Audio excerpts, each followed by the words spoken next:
One of the Ford teams in the NASCAR Cup Series going through a transition over the offseason was Rick Ware Racing, who announced that Kaz Grala will join the team this year. Grala will drive a number 15 Ford Mustang in 25 Cup races. He'll be in the car at the in Los Angeles for the Busch Light Clash in just a couple of weeks. Then his first points race will be the second race of the season at Atlanta Motor Speedway. The team previously signed Justin Haley to drive the number 51 Ford Mustang full-time. This season, they'll begin a technical alliance with RFK Racing in hopes of becoming a more competitive organization at the premier level of NASCAR. Graphic on your screen courtesy of Grala. Matt, how confident are you that we'll see Rick Ware Racing improve its performance in 2024 given their new alliance with RFK? I think they'll definitely move forward. We know Justin Haley has got the speed from his Xfinity runs over the last few years, and of course he is a Cup winner. So he'll be good through the season and be there or thereabouts challenging for some decent results. Kaz Grala is no mug. He is a pretty quick driver. And the tie-up with RFK is a great point. And we saw how well RFK came on last year with Chris Buescher winning, was it 3 in a row on ovals, but in the summer. And Brad Keselowski being very, very good at the end of the season as well. So I think this is a big thumbs up for everybody to see the Rick Ware cars move a little bit further from the back of the field over the next year or maybe two. You know, Matt, I've always looked at Rick Ware and his team and thought to myself, well, they're doing all the right things. They're making all the right moves. But, you know, you're going from maybe 35th to 33rd and then 33rd to 31st. I feel like the improvement has been there, but it's been very, very small. I mean, we still don't think of Rick Ware as a team that you get in one of their cars, you can win on any given Sunday, or, you know, maybe you can't win on any given Sunday, but if the cards all fall your way and everything goes right for you, you can work your way into having a solid top 10 car and maybe competing for a win if everything breaks your way. I still feel like there's a bit of a gap there. The back end of the field is as close as they've ever been to the top, yet you're still not seeing those names like Rick Ware Racing, or I suppose you can throw a Live Fast or Spire in there as well, challenging for race wins on weekly basis. I don't know that Rick Ware is there yet. I don't know if they're going to be there this year.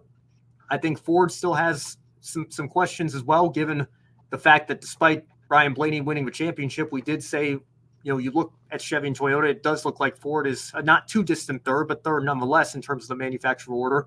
We all know Stewart-Haas is going through a lot of struggles right now, but at the same time, RFK seems to be running the best of that team. I say that team. I know Keselowski's only been involved for a couple of years, but the best that Roush has run really since the Matt Kenseth and Carl Edwards days. I mean, that team has taken a massive step forward. So I think there are some good things on the horizon right now with Ford and specifically with RFK. So if you align yourself with an organization like that, I think that it opens the door to much more competitive opportunities. And then going out and getting drivers like Justin Haley and Kaz Grala, I think will certainly go a long way in doing that as well. Now, if we look at another Ford team with RFK starting an alliance with RWR, this means that Front Row Motorsports will have a new technical alliance in 2024. Yesterday on SiriusXM NASCAR Radio, Michael McDowell's crew chief Travis Peterson announced that Front Row is now aligned with another Ford team, and that is Team Penske. Now, Front Row had been working with RFK for a handful of years before the switch to Penske. Peterson mentioned the importance of obtaining data from larger teams of engineers at organizations like Team Penske, because smaller teams have to do things like this in order to survive in the sport. So, Matt, after forming an alliance with Team Penske, do you have higher expectations for Front Row heading into the 2024 season? If you're going to align yourself with any team, you want to be aligned with Team Penske, and they are the two-time defending champions of the last 2 years. So it's not a bad tie-up to have. And a bit like the RFK situation with Justin Haley and Kaz Grala that we just mentioned, it's not like, remember the Brawn story, of course. You're never going to see a Cup team in NASCAR go from the back to the front all of a sudden. It is a progressive thing. We're not going to see a massive upturn. We thought we might see it with a new car a couple of years ago. It didn't really happen back in 2022, but we're never going to see an almighty jump. But the progression of these teams, as you mentioned, Ben, before, with just a little bit here, then a little bit there, and a little bit there, and it keeps coming for these teams. And a lot of this going on at the moment, those to use a Formula One term from back in the day, the garage Easters, don't seem to be a thing really anymore in the sport. Everybody's kind of aligned somewhat, some way with everybody and the manufacturer. There isn't just your 5 or 6 guys are working out of a shed with a car anymore. It just doesn't work like that now in the modern era. So all these teams getting tie-ups, of course, when we get to places like Daytona and Talladega at the super speedways, then we're going to see them all lined up together in a long line, helping whoever's at the front push to the victory, and more power to them, I'd say. Yeah, well, Matt, to your point, the RTA, I think at one time had, I think everybody but Furniture Row was running those contingency decals. I mean, everybody's aligned in some way, shape, or form, it seems like in NASCAR right now, particularly at the Cup level.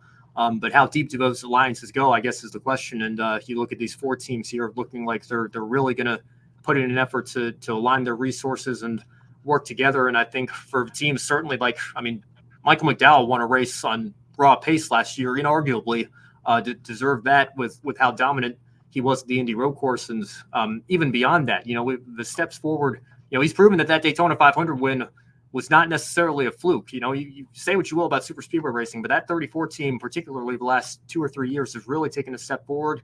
And I think that, it really wasn't that long ago when you think about it. Front Row Motorsports got their start, as one of the start and park teams, one of the field fillers, if you will, and look at where they are today. So I think that outlines a blueprint for a plan for Rick Ware Racing and teams like them trying to emulate that success.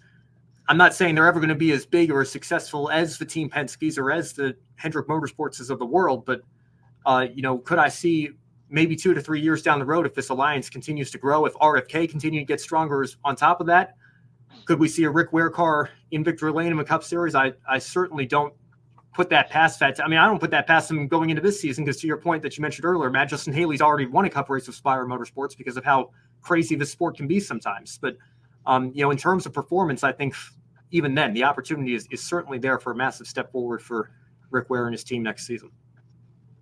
Yeah, don't disagree. It's going to be interesting to see who makes the jump from those, last quarter of the field runners, I guess, that we would point to at the start of the season throughout the year, and all these new alliances coming together, and see who makes a step forward and maybe can sneak a car into the playoffs.